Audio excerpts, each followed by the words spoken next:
Hello dear students, कैसे हैं आप लोग। मैं विक्रम, आपका accountancy teacher from VVN sir commerce classes स्वागत करता हूं आज की क्लास में। जैसे कि आपको पता है, हमने डिस्कस किया था sample paper 1 from DK Goyal sir की बुक से perfect 10+1 sample papers as per CBSE syllabus. और इसके फर्स्ट सैम्पल पेपर में से अब तक हमने 27 क्वेश्चन डिस्कस कर लिए थे और हमारी बात हुई थी कि हम इसे 2 पार्ट में डिस्कस करेंगे। पार्ट 1 मैं अपलोड कर चुका हूँ, पार्ट 2 आज मैं अपलोड कर दूंगा। और मेरी आप लोगों से रिक्वेस्ट है कि ज़्यादा से ज़्यादा इस वीडियो को आप लोगों अपने फ्रेंड्स के साथ शेयर करिए ताकि वो भी अपने जो है रिवीजन को प्रॉपरली कर सकें। और जैसा कि मैंने कहा था आपको, 7 से 8 पेपर मैं रिकॉर्ड करके अपलोड करूंगा अपने यूट्यूब चैनल पर। तो आप 7 से 8 पेपर्स कॉन्टिन्यूसली आप यदि आप इनको देखते हैं, इसके थ्रू रिवीजन करते हैं, तो डेफिनेटली आप आउट ऑफ आउट नंबर लेने में दूर नहीं रहेंगे। ठीक है, आपको 101% जो है ना 40 में 40 नंबर आने की पूरी संभावनाएं बनेंगी। साथ ही साथ क्योंकि मैं यहाँ कंसेप्ट भी सिखा रहा हूँ, तो कोई ऐसा बच्चा जो बिल्कुल फ्रेश है, जिसने अब तक कुछ पढ़ा नहीं है, तो वो भी कुछ कंसेप्ट सीख जाएगा, जिसकी वजह से अगर यदि उसके सामने पेपर आता भी है तो वो पेपर को आसानी से अटेम्प्ट कर पाए। चलिए स्टार्ट करते हैं आज की class with the DK Goyal sir perfect 10+1 sample paper 1 और कंटिन्यू करेंगे आगे के जो है बचे हुए क्वेश्चंस। ये बुक है, आप इसे परचेज करना चाहें तो आप इसे परचेज भी कर सकते हैं। चलिए कंटिन्यू करते हैं क्वेश्चन से।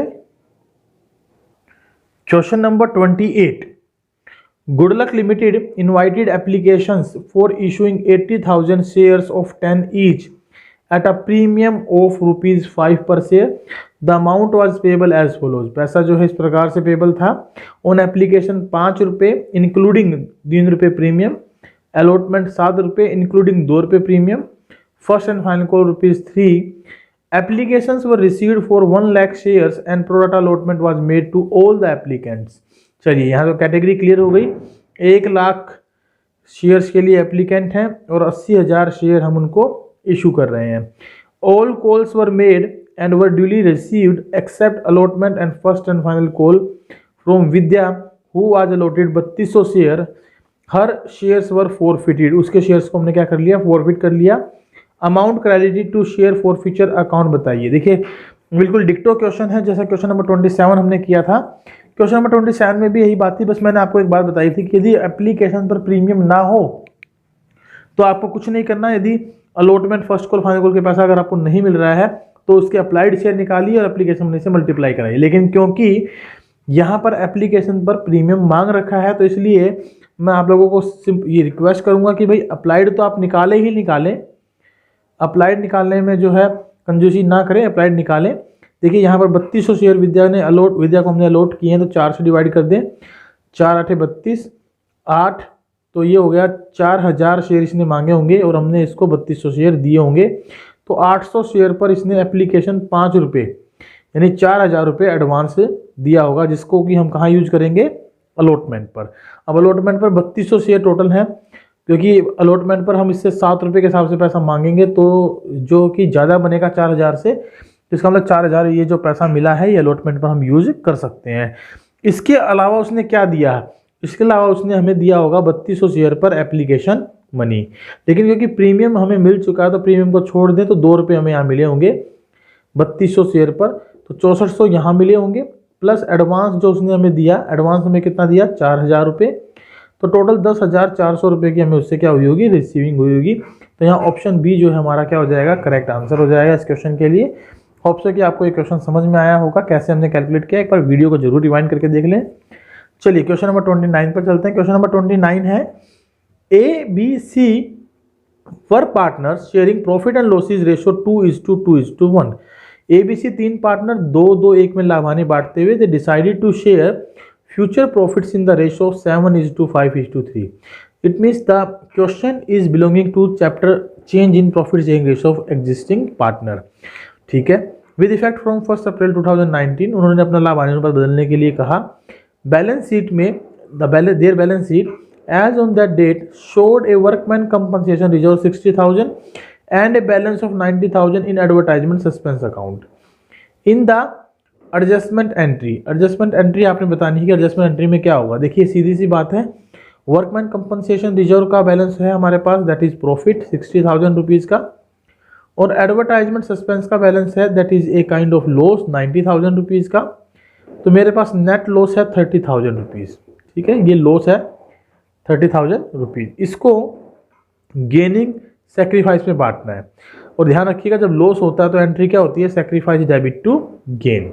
तो हमें पहले कैलकुलेट करना है गेन और सेक्रीफाइस। 2 2 1 7 5 3 ये इनका ओल्ड और न्यू रेशो है, ए बी और सी का। टोटल बनता है ये 5, 7 और 5 12, 13 14 15। इसको 3 से मल्टीप्लाई करा दूं तो 3 दूनी 6, 3 दूनी 6, 3 एकम 3, ये हो गया इनका 15 टोटल। अब देखिए 15 रुपये में से ये ए 6 रुपये लेता था, 7 रुपये लेता है, तो 1/15 क्या कर रहा है, गेन कर रहा है। ये 6 रुपये लेता था, आज 5 रुपये लेता है, तो ये क्या कर रहा है, 1/15 सेक्रीफाइस कर रहा है। और ये 3 लेता था, आज 2 लेता है, तो ये क्या कर रहा है, 1/15 सेक्रीफाइस कर रहा है। ठीक है, क्लियर है। चलिए एक बार फिर से देखते हैं। 6 6 12 15, 7 5 12 और 3, सॉरी ये 3 है, तो ये कुछ भी नहीं कर रहा है। तो ए गेन कर रहा है और बी सेक्रीफाइस कर रहा है, राइट, यही है। तो हमारी एंट्री क्या होगी, जो सेक्रीफाइस कर रहा है वो डेबिट, तो यानी बी डेबिट टू ए। और अमाउंट कितनी होगी, 1/15। 1/15 का मतलब है दैट इज 2,000 रुपीज़। 30,000 को 15 से डिवाइड करेंगे, 2,000 रुपये। अब 2,000 या तो इसमें है या इसमें है, तो इसमें तो है तो ये तो लेंगे नहीं, क्योंकि यहाँ ए और बी के बारे में बात हो रही है, यहाँ पर ए और सी के बारे में बात हो रही है। ठीक है, यहाँ पे भी 2,000 की बात हो रही है, लेकिन ए और सी हैं और ए और सी हैं। तो इसका मतलब एडजस्टमेंट एंट्री इसने गेनिंग सेक्रीफाइस में ना करके क्या किया, जो 30,000 का लॉस था that is distributed in old ratio. Old ratio कितना है, 2 2 1, तो 2 2 4 1 5 से भाग करें, 5 6 के 30, 6 दूनी 12, 6 दूनी 12 6। A debit B debit C debit 12 12 6 से, तो ऑप्शन सी क्या हो जाएगा हमारा करेक्ट आंसर। लेकिन कायदे से अगर देखा जाए तो एडजस्टमेंट एंट्री पूछिए तो ए गेनिंग डेबिट टू सेक्रीफाइस या सेक्रीफाइस डेबिट टू गेन में ये एंट्री होनी चाहिए थी, क्योंकि ऑप्शन में वो नहीं है मेरे पास। लेकिन दूसरा ऑप्शन अवेलेबल है ए बी और सी का, जो कि 12 12 और 6 से डेबिट है, तो आप उस ऑप्शन को ऑप्ट करें। इट मीन्स सिंपली क्वेश्चन को डिस्ट्रीब्यूट करके दिखा दें, जो भी लॉस है आपके पास उसको ओल्ड रेशो में बांट कर दिखा दें। चलिए क्वेश्चन नंबर 30 पर चलते हैं। क्वेश्चन नंबर 30 क्या कहता है, ए एंड बी पार्टनर हैं, जो कि प्रॉफिट शेयरिंग रेशो किसमें करते हैं, 11:4 में। So A and B are partner sharing profit in the ratio of 11:4। C was admitted, C को क्या किया गया है, एडमिट किया गया है। A surrendered 1/11 of his share and B surrendered 1/4 of his share in favour of C. C brings 16,500 as his share of goodwill. Amount of goodwill premium credited to A will be. तो ए का सीधा sacrifice आप निकाल लें, 11/15 का 1/11 यानी कि 1/15 सेक्रीफाइस कर रहे हैं, और यहाँ पर 4/15 का 1/4 यानी 1/15 सेक्रीफाइस करें। तो सेक्रीफाइस रेशियो तो कितना आ गया, 1:1। तो अगर 1:1 सेक्रीफाइस रेशियो है तो हमें सीधा सी का शेयर गिवन है, 2 से डिवाइड करा दीजिए, 2 8 16, 2 दूनी 4, 2 5 10, 0 8,250 हमारे पास आ जाएगा बी का जो है सॉरी ए का गुडविल का शेयर, जो उसके अकाउंट में क्रेडिट होगा। तो बी ऑप्शन हमारा क्या होगा इसमें, जो है ना करेक्ट ऑप्शन होगा। Question number 31, X and Y are partner sharing profit and losses in the ratio 3:2। They admit Z into partnership, Z paying a premium of 2 lakh for 1/4 share of profits, while x and y as between themselves sharing profit and losses equally, goodwill credited to x will be। तो यहाँ पर देखिए बड़ा अच्छा सा question दे दिया, 3:2 में x और y लाभ हानि बांटते हैं, ठीक है, और z को हमने 1/4 हिस्से के लिए शामिल किया, इसका मतलब उसकी गुडविल का शेयर तो हो गया 50,000 रुपये। अब इस 50,000 को x और y किस में बांटेंगे, अपने गेनिंग सेक्रीफाइस रेशो में, नहीं सेक्रीफाइस रेशो में। लेकिन क्या कहा गया है कि भाई इसका 1/4 हिस्सा है और x और y अपना लाभ बराबर बराबर बांटते हैं, तो हमें यहाँ कैलकुलेट करना पड़ेगा सबसे पहले क्या, सेक्रीफाइस रेशो। तो उसके लिए लेट टोटल प्रॉफिट 1, सी का शेयर 1/4, रिमेनिंग प्रॉफिट हमारे पास आ जाएगा 3/4। 3/4 को ये दोनों बराबर बराबर अगर लेंगे तो 1/2 1/2, ये हिस्सा हो गया x का, ये हिस्सा हो गया y का, यानी कि 3/8 और 3/8। 8, ये हिस्सा इनके अकाउंट में जाएगा और उसका हिस्सा हमारे पास हो गया 2/8।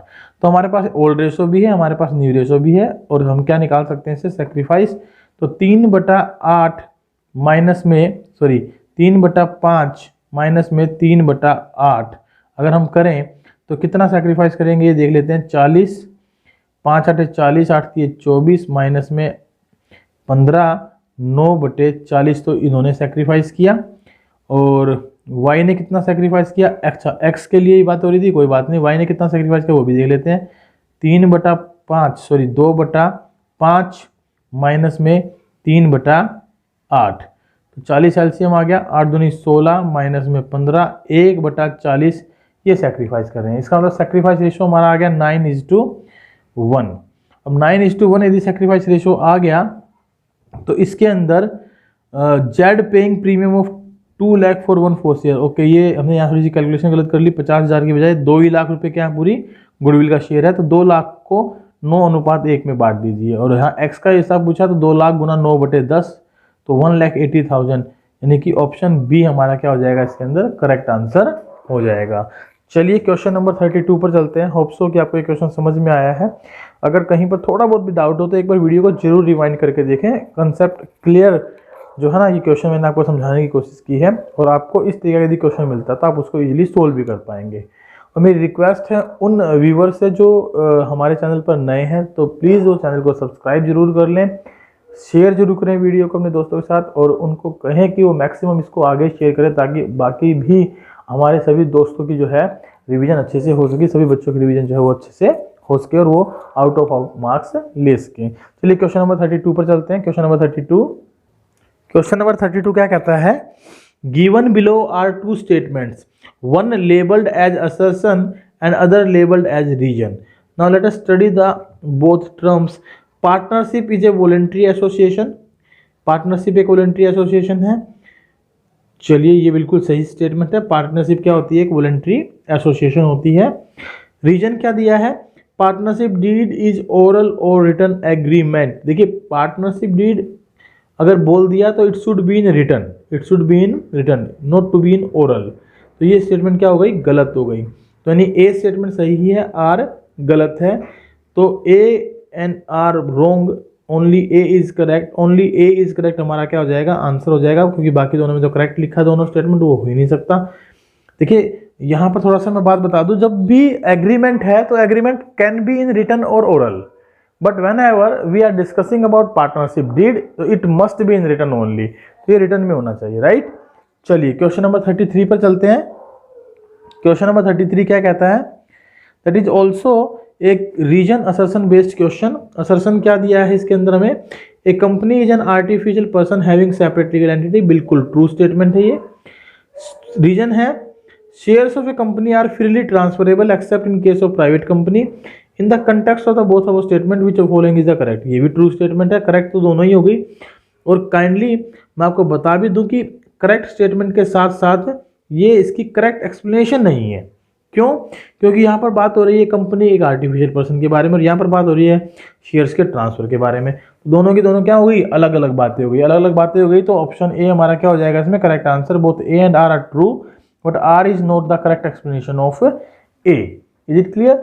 चलिए क्वेश्चन नंबर 34 पर चलते हैं। Again it is a reason assertion based question. तो असर्शन क्या दिया इसके अंदर, आइए पढ़ते हैं। Pro rata allotment of shares means that smaller number of shares are allotted to each applicant according to the number of shares applied by him। बिल्कुल सही बात है, ये बिल्कुल ट्रू स्टेटमेंट है हमारी। आगे देख लेते हैं क्या लिखा है। As per SEBI guidelines minimum subscription should be at least 90% of authorised capital, it not be of authorised capital. ये इशूड कैपिटल का होना चाहिए। किसका होना चाहिए, ये इशूड कैपिटल का। तो इसका मतलब ये स्टेटमेंट क्या हो गई हमारी, फॉल्स स्टेटमेंट हो गई। तो ए करेक्ट है और आर जो है वो फॉल्स है। तो इसमें तो दोनों ट्रू हैं, तो ये ऑप्शन हो ही नहीं सकता। इसको क्रॉस कर दीजिए। आइए देखते हैं आगे क्या ऑप्शन दिए गए हैं। नेक्स्ट बी ऑप्शन है, इसमें भी दोनों ट्रू हैं, तो ये आंसर भी हमारा नहीं होगा। Both A and R false, दोनों फॉल्स तो है नहीं, तो A is true, R is false, option D will be the correct answer. चलिए क्वेश्चन नंबर 35 पर चलते हैं। क्वेश्चन नंबर 35 क्या कहता है। Question number 35 is also a question of assertion reason based question और लिखा गया है revaluation account is a real account, ये तो पहले ही गलत हो गया। It is not a real account, it is a nominal account. कैसा अकाउंट होता है ये? एक नॉमिनल अकाउंट होता है। And unrecorded liability is credited to revaluation account, ये दूसरी स्टेटमेंट भी हमारी क्या हो गई? गलत हो गई, क्योंकि अगर अनरिकॉर्डेड लायबिलिटी है तो हम उसको डेबिट में रिकॉर्ड करके चलते हैं, क्योंकि वो लॉस क्रिएट करती है। दोनों स्टेटमेंट गलत हैं। Option D will be the correct answer, both A and R wrong. चलिए क्वेश्चन नंबर 36 पर चलते हैं। क्वेश्चन नंबर 36 क्या कहता है ये देखते हैं। क्वेश्चन नंबर 36 है, given below are two statements and one are labelled as assertion, another is labelled as reason. Again the question of assertion, reason based question. Assertion दिया गया है, in case of partnership firm charge against profit indicates expenses to be debited to profit and loss account. बिल्कुल सही बात है ये। और दूसरी बात क्या लिखी है, interest on partner loan to the firm and rent paid to partner are charge against profit. बिल्कुल करेक्ट। तो इन द अबव कंटेक्स्ट आपको बताना है कि कौन सी स्टेटमेंट इज करेक्ट। तो देखिए मैं बात करूं तो दोनों की दोनों स्टेटमेंट क्या हमारी करेक्ट है, और इसको अगर इससे साथ जोड़ दे तो ये इसकी प्रॉपर डेफिनेशन भी बनती है। तो option A will be the correct answer. A and R both are correct and R is the correct explanation of A. Is it clear? चलिए ये हुआ हमारा पार्ट 1 का सेक्शन बी कंप्लीट। पार्ट 1 के सेक्शन सी पर चलते हैं। Part 1 के सेक्शन सी में हमारे पास टोटल 37 to 41 क्वेश्चन दिए गए, जिनमें से हमें 4 क्वेश्चन अटेम्प्ट करने हैं। पहला ही क्वेश्चन हमारा किस पर बेस्ड है? केस बेस्ड क्वेश्चन है। और ध्यान रखिए पार्ट 1 सेक्शन सी में बोर्ड एग्जाम में भी हमारा जो है कैसा क्वेश्चन आने वाला है? ये केस बेस्ड क्वेश्चन आने वाला है इसी सेक्शन के दौरान। इसमें लिखा है, young India limited deals in electronic goods and it needs ₹10, कितना बन गया? 10 करोड़। इकाई, धाई, सैकड़ा, हजार, 10,000, लाख, 10 लाख, करोड़, 10 लाख, 10 करोड़। तो 10 crore for its expansion plan. 10 crore रुपए चाहिए यंग इंडिया लिमिटेड को अपने एक्सपेंशन के लिए। It decided to raise this amount as follows, और उसने ये पैसा इस प्रकार से लेने की कोशिश की। 50% from industrial development bank of India. It means 5 crore रुपए तो industrial development bank of India से लेगा। 40% ऑफ रिमेनिंग अमाउंट, तो रिमेनिंग 5 करोड़ बचे थे, उसका 40% 2 करोड़। 2 करोड़ रुपए कहाँ से? फ्रॉम एक्सिस बैंक से वो जो है ना रेज करेंगे। And remaining amount by issue of equity share of 10 each and it is decided to issue the equity share at 20% premium. तो बचा कितना मेरे पास बचा ये हो गया भाई 3 करोड़। 3 करोड़ रुपए जो है वो रिमेनिंग किससे अरेंज करना चाहते हैं? इक्विटी शेयर्स ऑफ ₹10 ईच, जो कि 20% प्रीमियम पर हम क्या कर रहे हैं? इशू कर रहे हैं। The prospectus was issued to public and the issue was over subscribed by 5 lakh shares. तो इसका मतलब 5 लाख शेयर्स से ज़्यादा से एप्लीकेशन हमारे पास क्या आई हैं? अरेंज हुई हैं। अब answer the following question considering that the entire amount was payable on application. ये बात कंसिडर करते हुए कि सारा पैसा एप्लीकेशन पर मिल जाएगा, आपको इस क्वेश्चन का आंसर देना है। तो सबसे पहले तो देखिए कि क्वेश्चन क्या पूछा गया है, how many equity shares were offer to public. कितने इक्विटी शेयर आपने ऑफर किए? तो ऑफर करने के लिए तो आपको 3 करोड़ रुपए की रिक्वायरमेंट थी। इकाई, धाई, सैकड़ा, हजार, 10,000, लाख, 10 लाख, करोड़। और बदले में दे रहे हैं 10 रुपये का शेयर, 20% प्रीमियम, यानी कि 12 रुपये के अंदर। तो इसको 12 से डिवाइड कर दीजिए। ये तो हमने ऑफर किए 12 दूनी 24, 12 पंजे 60। ये हो गया भाई 12 दूनी 24, 12 पंजे 60। तो 3 और 2 5 जीरो, 1 2 3 4 5 जीरो, यानी कि 25 लाख इक्विटी शेयर्स हमने क्या किए हैं? ऑफर किए हैं जनता को, पब्लिक को। तो ऑप्शन हमारा हो जाएगा सी इसमें correct answer. Clear? And what is the total amount collected on application. अब बात आ रही है सारा पैसा क्योंकि एप्लीकेशन पर ले लिया था, तो कितना पैसा हमने कलेक्ट किया? तो देखिए 25 लाख शेयर तो मैंने क्या किए? इशू किए, और 5 लाख के लिए एप्लीकेशन आ गई ज़्यादा, तो टोटल हो गए 30 लाख शेयर। अब 30 लाख शेयर पर हमें एप्लीकेशन मनी क्योंकि सारी की सारी मिल रही है, तो 12 रुपये के हिसाब से हम मल्टीप्लाई करा दें तो 36,000,000, ये कितना अमाउंट हो गया हमारे पास? ये हो गया 3 करोड़ 60 लाख रुपए। तो 3 करोड़ 60 लाख रुपए की हमें कलेक्शन हुई है ऑन द एप्लीकेशन। तो ऑप्शन बी क्या हो जाएगा हमारा करेक्ट आंसर? 3 करोड़ 60 लाख रुपए की कलेक्शन। होप सो कि आपको एक केस स्टडी समझ में आई होगी। अगर थोड़ा बहुत भी कहीं डाउट लगे तो प्लीज़ मेरी रिक्वेस्ट है आप लोगों से, आप वीडियो को एक बार रिवाइंड करके ज़रूर देखें, आपको जो भी डाउट है वो आपका क्लियर हो जाएगा। इसी सेक्शन में हमारे पास एक क्वेश्चन और आया है, that is case based question, MCQ question रहेगा ये भी हमारा, और इसमें भी हमारे को 3 क्वेश्चंस दिए गए हैं, उन तीनों को हम अटेम्प्ट करेंगे। यहाँ पर on 1 January 2021 Ravi, Mohan and Shreya entered into partnership with fixed capital of 3 lakh, 2 lakh, 1 lakh respectively। Capital fixed है तो पूरा पूरा ध्यान रखिएगा, एंट्री जनरली करंट अकाउंट से होंगी। There partnership deed provide for the following, partnership deed provided for the following, salary to Ravi ₹20,000 per month, business start हो रहा है जनवरी में, तो जनवरी फरवरी मार्च तो 3 महीने की सैलरी इनकी यहाँ पर बनेगी। Rent to Mohan for the use of his property for the business purposes ₹5,000 per month, तो इनका भी 3 महीने का रेंट बनेगा। Okay, managers is to be allowed a commission of 10% of profit of the firm, तो ये जो फर्म के प्रॉफिट होंगे उस पर हम 10% मैनेजर का कमीशन निकालेंगे। Profit for the year ended 31 March 2021 before providing for the above adjustment amounted ₹3,45,000, 3,45,000 रुपये का प्रॉफिट हमारे पास अवेलेबल है। तो यहाँ पर पूछा गया रेम्यूनरेशन टू मैनेजर, अगर मैनेजर के रेम्यूनरेशन के बारे में अगर बात हो रही है तो हम कैलकुलेट करेंगे इसको किसके ऊपर, बेसिकली 3,45,000 का तो प्रॉफिट है, जिसमें से हम सबसे पहले रेंट माइनस करेंगे, 5,15,000 रुपये का, अब बच गया मेरे पास 3,30,000 रुपये। अब इस पर हमें मैनेजर को कमीशन देना है 10%, तो 10% कमीशन हो गया 33,000 रुपये, तो ये माइनस कर देंगे तो ये बच जाएगा मेरे पास कितना, 10 में से 3 गए 7, 12 में से 3 गए 9, 2,97,000 जो कहाँ ट्रांसफर कर देंगे, profit and loss appropriation account पे। तो यहाँ क्वेश्चन था कि रेम्यूनरेशन टू मैनेजर कितना होगा, तो रेम्यूनरेशन टू मैनेजर होगा 33,000 रुपीज़। ठीक है, चलिए क्वेश्चन नंबर 40 चलते हैं। Interest on capital allowed to partner will be, partner को कितना capital interest on capital allowed करना है, 12% पर annum, 6% पर annum, 10% पर annum, no interest to be allowed. अब यहाँ पर किसी प्रकार के इंटरेस्ट ऑन कैपिटल के बारे में कोई बात तो हुई ही नहीं, ठीक है, केवल और केवल बात हुई है मैनेजर कमीशन के परसेंटेज के बारे में, तो इसका मतलब कोई भी इंटरेस्ट ऑन कैपिटल प्रोवाइड नहीं किया जाएगा। और क्वेश्चन नंबर 41 क्या कहता है ये देखते हैं। क्वेश्चन नंबर 41 में लिखा है हमारे पास, Shreya share of profit will be, Shreya का प्रॉफिट शेयर बताइए, तो ये हो गया 2,97,000 हमारा profit and loss appropriation account का बैलेंस। इसमें हमें कुछ और माइनस करना है क्या, हाँ जी करना है। सैलरी टू रवि 20,000 रुपये पर मंथ, तो ये हो गई 60,000 रुपये की सैलरी माइनस, तो हमारे पास बच गए 2,37,000 रुपये।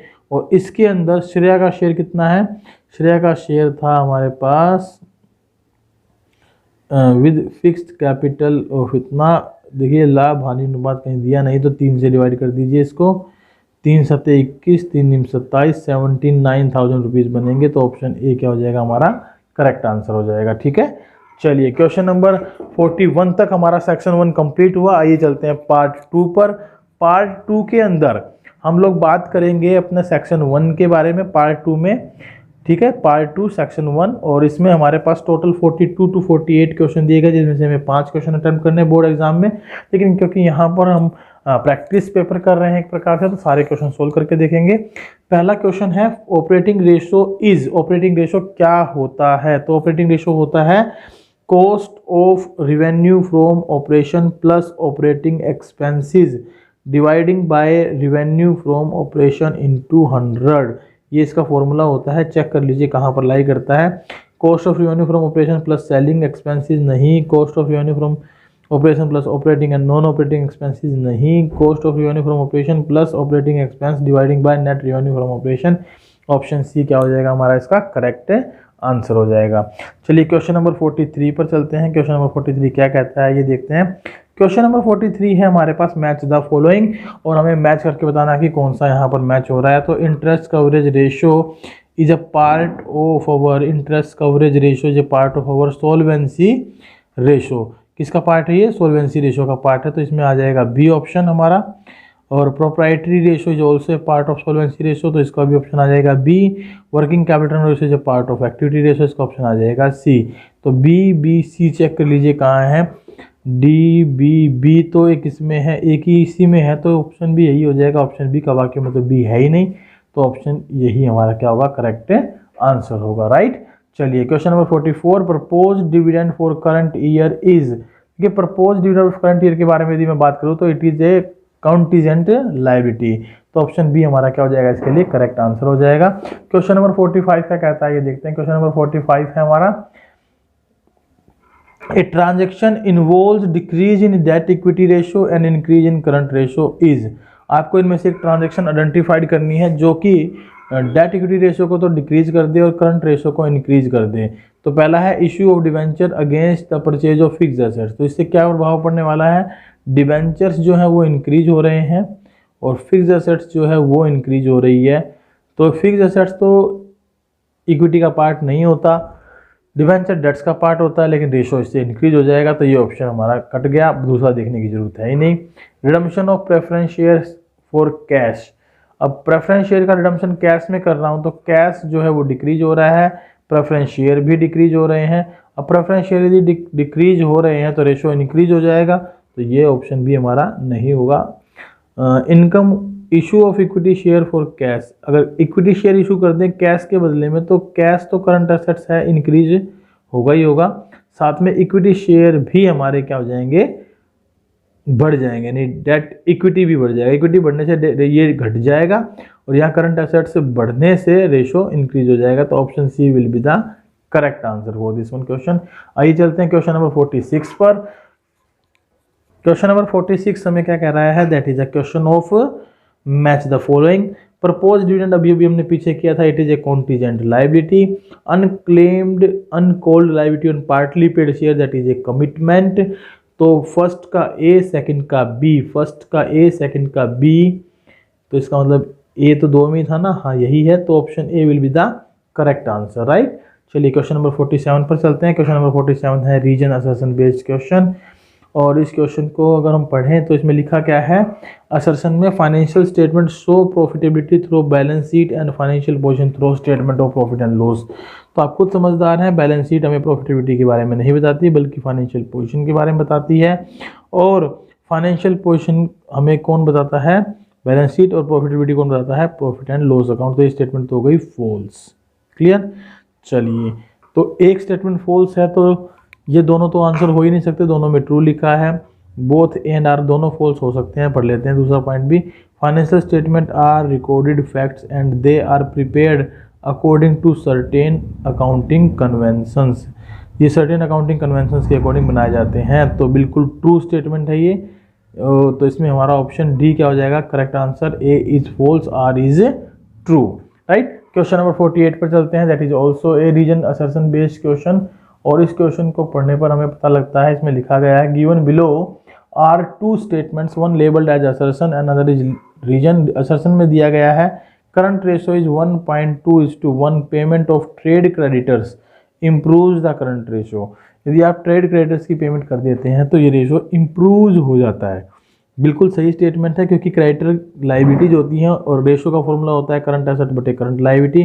तो करंट लाइबिलिटी यदि घटेंगी तो डेफिनेटली रेशो हमारा इंक्रीज होगा। दूसरा है if quick ratio is 0.8 and purchase of goods on credit will reduce this ratio. अगर क्विक रेशो कितना है 0.8:1 और purchase of goods on credit will reduce this ratio, तो डेफिनेटली क्विक रेशो में क्विक एसेट्स होती हैं, इसमें स्टॉक तो शामिल करते नहीं, लेकिन क्योंकि उधार में खरीद रहे हैं तो लाइबिलिटीज बढ़ जाएंगी, और लाइबिलिटी बढ़ जाएंगी तो रेशो कम हो जाएगा। तो ऑप्शन भी रिवीजन भी बिल्कुल रीजन भी बिल्कुल क्या है ट्रू है। तो दोनों स्टेटमेंट ट्रू हैं। तो डी और सी में से तो आंसर हटा दीजिए, ए दोनों ट्रू हैं, और साथ ही साथ क्या इसकी करेक्ट एक्सप्लेनेशन भी है, नहीं करंट रेशो अलग है और क्विक रेशो अलग है। तो ऑप्शन बी हमारा क्या हो जाएगा करंट जो है क्वेश्चन का proper answer. Both A and R are correct and R is not the correct option of और correct region of A। चलिए क्वेश्चन नंबर 48 हमने कंप्लीट किया। आइए चलते हैं पार्ट 2 सेक्शन बी पर। पार्ट 2 सेक्शन बी हमें क्या कहता है ये देखते हैं। पार्ट 2 सेक्शन बी में हमारे पास एक जो है जनरल इंस्ट्रक्शन है कि 49 to 55 क्वेश्चन है और 5-6 क्वेश्चन हमें इसमें से अटैम्प्ट करने हैं। चलिए क्वेश्चन नंबर 49 रीड कर लेते हैं। इन्वेंट्री 3 लाख रुपए की दी है जिसमें लूज टूल शामिल नहीं है। ट्रेड रिसीवेबल दिए 1,10,000 रुपये के, ट्रेड पेबल दिए हैं 1,80,000 रुपये के, प्रीपेड एक्सपेंसिव 40,000 के, गुडविल 45,000 की, करंट रेशो निकालिए। तो सबसे पहले तो आपको ये पता होना चाहिए कि करंट रेशो का फॉर्मूला क्या होता है, करंट एसेट्स बटे करंट लायबिलिटीज। अब करंट एसेट्स में क्या क्या है, इन्वेंट्री है 3 लाख की, ठीक है, ट्रेड रिसीवेबल 1 10 के, तो 4 10 और 40 के प्रीपेड, तो 4 50, तो 4,50,000 के तो हो गए हमारे पास करंट एसेट्स। और करंट लायबिलिटीज में कितना दिया है, 1,80,000 रुपये, और कहीं करंट लायबिलिटीज हमें दिखाई दे नहीं रही, तो इनको काटिए, 0 से 0 कट गई, 9 दूनी 18, 9 पंजे 45, तो 2.5:1 इज द करेक्ट आंसर। तो ऑप्शन बी क्या हो जाएगा हमारा इसमें करेक्ट आंसर हो जाएगा, तो ऑप्शन बी पर आप टिक कर लेंगे। चलिए क्वेश्चन नंबर 50 पर चलते हैं। क्वेश्चन नंबर 50 क्या कहता है ये देखते हैं। क्वेश्चन नंबर 50 है calculate fixed assets from the following. Fixed assets हमें निकालनी है, फिक्स्ड एसेट्स निकालनी है। चलिए ठीक है, शेयर कैपिटल दिए 7 लाख, रिजर्व एंड सरप्लस दिए 3 लाख, तो दोनों को यदि मिला दिया जाए तो ये बन गया शेयर होल्डर फंड, ये हो गया हमारे पास 10 लाख रुपए, राइट, ठीक है जी, 10 लाख रुपए हो गया। करंट एसेट दिए 1,50,000 के, और प्रोप्राइटरी रेशो दिया 0.8:1, और प्रोप्राइटरी रेशो का फॉर्मूला क्या होता है, इक्विटी बटे टोटल एसेट्स। तो इक्विटी कितनी है मेरे पास 10 लाख रुपए, और टोटल एसेट्स कैलकुलेट करनी है, और रेशो में 0.8/1 यानी कि पॉइंट हटा दूँ तो 8/10 दिया गया है, तो क्रॉस मल्टीप्लाई करा लें इसकी, और टोटल एसेट्स की आप यहाँ कैलकुलेशन कर लें। क्रॉस मल्टीप्लाई करके टोटल एसेट्स क्या आएंगे, ये देखते हैं। Total assets is equal to 10 lakh into 10/8, तो 8 एकम 8, 8 एकम 8, 2, 8 दूनी 16, 8 पंजे 20, 0 0 0, तो ये आ गया कितना, 12,50,000 रुपये टोटल एसेट्स, राइट, 12,50,000 रुपये की टोटल एसेट्स। अब इसमें मेरे पास करंट एसेट्स 1,50,000 रुपये माइनस कर दीजिए, तो ये बच गई 11 लाख रुपये की फिक्स्ड एसेट्स। तो ऑप्शन बी क्या हो जाएगा हमारा करेक्ट आंसर हो जाएगा, राइट, क्योंकि 1.5 लाख रुपए की क्या थी, करंट एसेट्स थी, ये टोटल एसेट्स है, जिसका मतलब होता है non current assets plus current assets. तो करंट एसेट्स इसमें से माइनस कर दी तो नॉन करंट बच जाएंगे, दैट इज फिक्स्ड एसेट्स, एक क्या बच गई 11 लाख रुपए। चलिए क्वेश्चन नंबर 51 को देखते हैं क्या कहता है। रेवेन्यू फ्रॉम ऑपरेशंस दिया है 8 लाख रुपए, इन्वेंट्री टर्नओवर रेशो दिया 5 और ग्रोस प्रॉफिट दिया 25%। Find out the value of closing inventory if closing inventory is 20,000 more than the opening inventory. तो देखिए आपको यहाँ पर कैलकुलेट करना क्या है, वैल्यू ऑफ क्लोजिंग इन्वेंट्री। तो क्लोजिंग इन्वेंट्री निकालने के लिए सबसे पहले आपको एवरेज इन्वेंट्री की जरूरत पड़ेगी। तो एवरेज इन्वेंट्री क्या है ये चेक करते हैं। मेरे पास रेवेन्यू फ्रॉम ऑपरेशन दिया 8 लाख और इन्वेंट्री टर्न रेशो दिया 5 और ग्रोस प्रॉफिट दिया 25%। जब कुछ भी ना लिखा तो हम इसको रेवेन्यू फ्रॉम ऑपरेशन पर मानते हैं। तो 25% मतलब 1/4, 2 लाख रुपए का है मेरे पास जीपी। रेवेन्यू फ्रॉम ऑपरेशन में से माइनस करें तो हमारे पास कॉस्ट ऑफ गुड सोल्ड बनती है 6 लाख रुपए। 8 लाख माइनस में ग्रोस प्रॉफिट 25%, 6 लाख रुपए हमारे पास बनती है कॉस्ट ऑफ गुड्स सोल्ड। ठीक है जी। अब कॉस्ट ऑफ गुड्स सोल्ड मेरे पास है, अगर मैं डिवाइड कर दूं उसको एवरेज इन्वेंट्री से, किससे, एवरेज इन्वेंट्री से, तो क्या बन जाएगा ये इन्वेंट्री टर्नओवर रेशो, जो कि कितना दिया गया है 5 टाइम्स। तो 5 बटा में कर ले, average inventory is equal to 6 lakh बटे 5, 1,20,000 रुपये क्या है मेरी एवरेज इन्वेंट्री। अगर एवरेज इन्वेंट्री 1,20,000 रुपये है तो आप यहाँ पर ध्यान रखें कि एवरेज इन्वेंट्री में plus minus half of difference कर दिया जाता है यदि closing inventory greater than opening inventory दी है या opening inventory greater than closing inventory दी है विद अमाउंट। जैसे कि इसमें दिया गया है 20,000 का, दोनों में क्या है डिफरेंस है, क्लोजिंग इन्वेंट्री ज़्यादा है ओपनिंग इन्वेंट्री से। तो इस फॉर्मूले को लगाते हुए ध्यान रखिएगा, प्लस में जो आएगा जो ज़्यादा होगा वो आएगा। तो हमें क्लोजिंग इन्वेंट्री निकालनी है तो कैसे निकलेगी, 1,20,000 रुपये तो है हमारी एवरेज इन्वेंट्री, प्लस 20,000 का हाफ 10,000 हम इसमें कर देंगे प्लस, तो टोटल हो गई 1,30,000 रुपये। तो 1,30,000 रुपये हो गई, तो ऑप्शन सी क्या हो जाएगा हमारा करेक्ट आंसर हो जाएगा। चलिए क्वेश्चन नंबर 52 पर चलते हैं। क्वेश्चन नंबर 52 में हमसे पूछा गया है ऑपरेटिंग रेशियो बताइए। देखिए ऑपरेटिंग रेशियो निकालने के लिए मैं आपको बता दूं फॉर्मूला क्या होता है, कॉस्ट ऑफ गुड्स सोल्ड या revenue from operation plus operating expenses dividing by net revenue from operation into 100, ये इसका फॉर्मूला होता है। तो कॉस्ट ऑफ गुड्स सोल्ड तो हमें यहाँ से मिल जाएगी नेट रेवेन्यू फ्रॉम ऑपरेशन और ग्रॉस प्रॉफिट दोनों माइनस करते, 20 में से 6 गए, 14 लाख रुपए तो है मेरे पास cost of goods sold plus उसके बाद हमारे पास क्या चाहिए हमें ऑपरेटिंग एक्सपेंस। ऑपरेटिंग एक्सपेंस में ऑफिस वाले खर्चे आते हैं, सेलिंग वाले खर्चे आते हैं, दोनों कितने हैं 2 एक 3 लाख रुपए, लीजिए 3 लाख हमने इसमें कर दिए, प्लस डिवाइडिंग बाय क्या करना है हमें, डिवाइडिंग बाय हमें निकालना है ऑपरेटिंग रेशियो, तो नेट रेवेन्यू फ्रॉम ऑपरेशन से डिवाइड करा दें, ये हो गया हमारा 20 लाख रुपए। ठीक है, परसेंटेज में परसेंटेज में रेशियो निकलता तो इंटू 100 और कर लीजिए, तो 14 और 3 17 लाख इंटू में 100 बटे में 20 लाख, तो ये हो गया हमारा 5 जीरो से 5 जीरो का कट आउट, 0 से 0 यहाँ कट गई, 2 पंजे 10, तो 17 पंजे 85, तो बी ऑप्शन क्या हो जाएगा हमारा इसके अंदर करेक्ट ऑप्शन हो जाएगा। चलिए नेक्स्ट क्वेश्चन पर चलते हैं, क्वेश्चन नंबर 53 क्वेश्चन में कुछ आइटम दिए गए हैं, long term borrowing, bank overdraft, share holder fund, general reserve, security premium, ये सब होते क्या हैं। देखिए लॉन्ग टर्म बोरोइंग्स तो होता है नॉन करंट लायबिलिटीज का पार्ट, और बैंक ओवरड्राफ्ट होता है हमारा करंट लायबिलिटीज का पार्ट, शेयर होल्डर फंड होता है share holder fund, general reserve होता है रिजर्व एंड सरप्लस का पार्ट, सिक्योरिटी प्रीमियम होता है रिजर्व एंड सरप्लस का पार्ट। आइए चलते हैं अब क्वेश्चन पर, क्वेश्चन में पूछा क्या गया देखते हैं।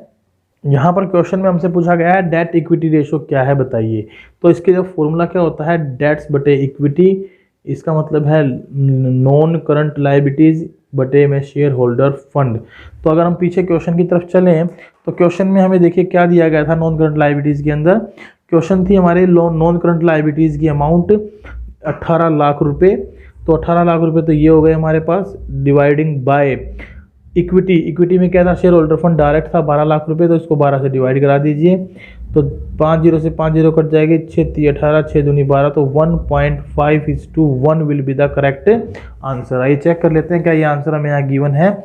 हाँ जी, ये आंसर हमें यहाँ पर गिवन है ऑप्शन नंबर डी में, तो ऑप्शन डी क्या हो जाएगा हमारा यहाँ पर करेक्ट आंसर हो जाएगा। चलिए क्वेश्चन नंबर 55 पर चलते हैं, और यहाँ पर हमें दिया गया current ratio 2.4:1, current liabilities 2 lakh rupees, तो current ratio is equal to होता है करंट एसेट बटे करंट लायबिलिटीज, जो कि दिया है 2.4/1, ये है करंट लायबिलिटीज 2 लाख रुपए की, तो क्रॉस मल्टीप्लाई करा दे तो ये आ जाएगा 4,80,000 रुपए की करंट एसेट्स, और subsequently it sold goods costing ₹1 lakh at 40% profit, तो यानी कि 1,40,000 में गुड्स बेच दी हैं, तो half of which was on credit, आधा जिसमें से उधार है, करंट रेशो आप बताइए क्या आएगा। तो इस क्वेश्चन को हम जरा सोल्व कर लेते हैं। आइए नीचे एक बार क्वेश्चन आप देख लीजिए क्या है, क्वेश्चन आपने नोट भी कर लिया होगा, यहाँ पर मैं इसका सोल्यूशन कर देता हूँ। क्वेश्चन का सोल्यूशन करते वक्त ध्यान रखिएगा कि मेरे पास करंट एसेट्स तो आ गई, अब इसके कारण क्या इम्पैक्ट पड़ा, तो इसके कारण क्या इम्पैक्ट पड़ा, देखिए गुड्स हमने बेची 1,40,000 रुपए की, जिसमें से आधी यानी 70,000 तो है कैश में और 70,000 रुपये है उधार में, यानी कैश भी इंक्रीज हो रहा है बेचने पर और उधार में क्रेडिटर भी इंक्रीज हो रहे हैं, और 1 लाख रुपए से मेरा स्टॉक जो है वो माइनस हो रहा है। ये क्या है करंट एसेट्स, ये क्या है करंट एसेट्स, करंट एसेट्स 70,000 से बढ़ रही हैं, 1 लाख से घट रही हैं, इसका मतलब 30,000 से तो हो गई करंट एसेट्स डिक्रीज। ठीक है, क्रेडिटर 70,000 से क्या हो गए इंक्रीज, तो ये हो गई लायबिलिटीज 2,70,000 की, और ऊपर 480 में से 30 आप कम कर दीजिए, ये हो गया 4,50,000 रुपये। तो इसका आप जो है रेशो कैलकुलेट कर लेंगे, क्या आएगा एक बार कैलकुलेट करके देखते हैं। ये बन रहा है 9 पंजे 45, 9 30 27, ये तो 1 पॉइंट आ रहा है, क्या कुछ गलती कर दी हमने। ये कह रहा half of which was on credit, okay sale की है, तो ये क्रेडिटर ना बढ़कर क्या बढ़ जाएंगे भाई, डेटर्स बढ़ जाएंगे। तो डेटर्स कितने से बढ़ गए 70,000 से, कैश कितने से बढ़ गया 70,000 से, और दोनों की दोनों क्या आ गई, एक करंट एसेट्स और करंट एसेट्स घट रही है 1 लाख से, इसका मतलब नेट इंक्रीज हो रहा है करंट एसेट्स में डिक्रीज होने की बजाय, करंट लायबिलिटीज पर कोई चेंज नहीं आ रहा है, तो ये 40,000 से बढ़ रही है, तो ये हो गई 480 + 40 5,20,000 रुपये। तो इसको यहाँ से एक बार मैं रब कर देता हूँ, इसकी कैलकुलेशन कर लेते हैं दोबारा से। ये हमारे पास आ गया कितना, 480 + 40 5,20,000 रुपये, डिवाइडिंग बाय आ गया 2 लाख रुपये। ठीक है, तो इसको काट देते हैं, 4 जीरो से 4 जीरो, ये आ गया 2.6:1। तो option C is the correct answer for this one question. Hope so कि ये क्वेश्चन आपको समझ में आया, थोड़ी सी हमने गलती कर दी थी, इसको हमने करेक्ट कर लिया है। एक बार इसको दोबारा से जरूर देखें। और लास्ट क्वेश्चन आज का हमारा, क्वेश्चन नंबर 55 और इसमें लिखा है रीजन असर्शन बेस्ड क्वेश्चन है। तो असर्शन दिया गया है gain on purchase of a running business is capital gain. जी, अगर कोई रनिंग बिजनेस आप खरीद लें तो that is a capital gain. ये एक ट्रू स्टेटमेंट है, बिल्कुल सही स्टेटमेंट। और रीजन दिया है such profit is not available for distribution of cash dividend among the share holder of the company. ये भी बिल्कुल करेक्ट स्टेटमेंट है, दोनों बिल्कुल सही स्टेटमेंट और ये इसकी करेक्ट एक्सप्लेनेशन भी है। तो both A and R true and R is the correct reason for A. तो option A will be the correct answer. तो ये सब था हमारा आज का सैंपल पेपर 1 का पार्ट 2, जिसमें हमने क्वेश्चन नंबर 27 ऑनवर्ड डिस्कस किए। कल हम लोग बात करेंगे सैंपल पेपर 2 के बारे में और हर एक सैंपल पेपर को हम 2 पार्ट्स में डिस्कस करेंगे, पार्ट 1 पार्ट 2। तो आप हमसे जुड़े रहिए, रेगुलरली हमारी वीडियोज को देखते रहिए और अपने अकाउंट्स की रिवीजन को प्रॉपर कीजिए, राइट। तो जैसे कि मैं थोड़ी सी बातें यहाँ कहना चाहूँगा, कल आप लोगों का पेपर है इंग्लिश का, तो उसके लिए wish you all the best और भगवान करे आप लोगों के पेपर में आउट ऑफ मार्क्स आए, आपके पेपर के मंगलमय होने की मैं कामना करता हूँ। Thank you very much, bye bye, take care, have a good day.